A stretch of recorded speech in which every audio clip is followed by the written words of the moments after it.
সবাইকে বিজয় দিবসের শুভেচ্ছা। হ্যালো এভরিওয়ান, আসসালামু আলাইকুম। কি অবস্থা সবার, কেমন আছেন সবাই? আশা করি ভালো আছেন। আমার গলার অবস্থা খুবই খারাপ, তাও একটু সময় পেলাম, ভাবলাম যে আজকে একটা ভিডিও পোস্ট করি, কারণ অনেকদিন ধরে ফেসবুকে ভিডিও আপলোড করছি না। তো এই গলা নিয়ে ভিডিওর ভয়েস দেওয়ার জন্য অনেক অনেক সরি। এই কেকটা যেদিন ডেলিভারি করেছিলাম সেদিন আমার একটা মাত্র কেকেরই অর্ডার ছিল, এবং এই কেকটা আমি একদম গরম গরম ডেকোরেশন করেছিলাম, কারণ একজন আপু তার প্রিয় মানুষের জন্য এই কেকটা সারপ্রাইজ হিসেবে পাঠাতে চেয়েছিল, এবং এই কেকটা ছিল ভ্যানিলা ফ্লেভার 1 পাউন্ডের মধ্যে। তো এই কেকটা আমি পোস্ট করার সময় ক্যাপশন দিয়েছিলাম যে কে বলতে পারবেন এটা কি ফ্লেভার কেক। তো অনেকেই অনেক ফ্লেভার বলেছেন, যেমন mango, orange, rasmalai, butter Scotch, হ্যান ত্যান, আরো অনেক ফ্লেভারই সবাই বলেছেন। আসলে গেস করেছেন, এটাই অনেক বড় কথা। কিন্তু আসল কথা হলো কারোটাই হয়নি। একদম লাস্টে যে আপু এই কেকটা অর্ডার করেছিল সে আপুই আসলে বলে দিয়েছিল। তো এই তো আমি প্রথমে কেকটাকে পুরোটা কোট করে নিয়েছিলাম।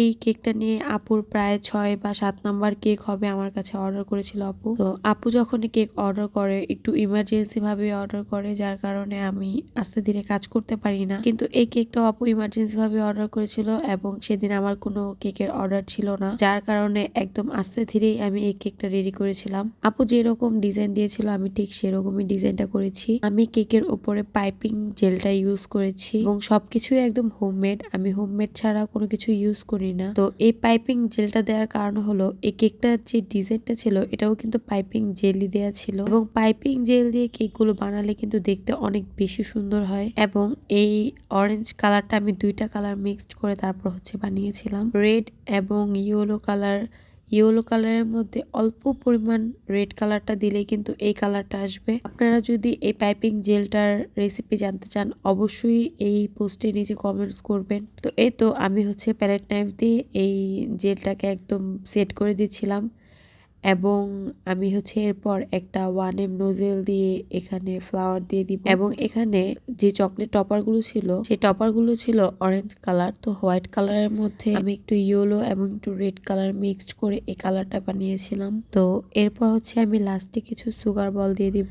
তো এই আমার কেকের লাস্ট ফিনিশিং এটাই, আর কোনো কিছু আমি ইউজ করব না। এই কেকটার ডেলিভারি লোকেশন ছিল মেরুল বাড্ডাতে, এবং আপনারা যারা আমাদের কাছে কেক অর্ডার করতে যাচ্ছেন তারা অবশ্যই 1 থেকে 2 দিন আগে কেকগুলো অর্ডার করে ফেলবেন। এবং আপনারা কে কোথা থেকে এই কেকের ভিডিওটা দেখছেন তা অবশ্যই কমেন্টস করে জানাবেন। আপনারা চাইলে আমাদের পেজে কেক কাস্টমাইজ করে অর্ডার করতে পারেন, এবং সেক্ষেত্রে কিন্তু আলাদা চার্জ অ্যাড হবে, এবং প্রত্যেকটা কেক অর্ডার কনফার্ম করার আগে অবশ্যই অ্যাডভান্স করতে হবে। আমার ভিডিওটা ভালো লেগে থাকলে অবশ্যই লাইক, কমেন্টস এবং শেয়ার করবেন, এবং অবশ্যই কমেন্টস করে এটাও জানাবেন যে আমার ভিডিওটা কেমন লাগলো। এবং আপনারা যদি চান কোনো প্রিয় মানুষকে আমাদের পেজ থেকে কেক সেন্ড করতে, আপনারা কিন্তু সেটাও করতে পারবেন। Thanks for watching. আল্লাহ হাফেজ।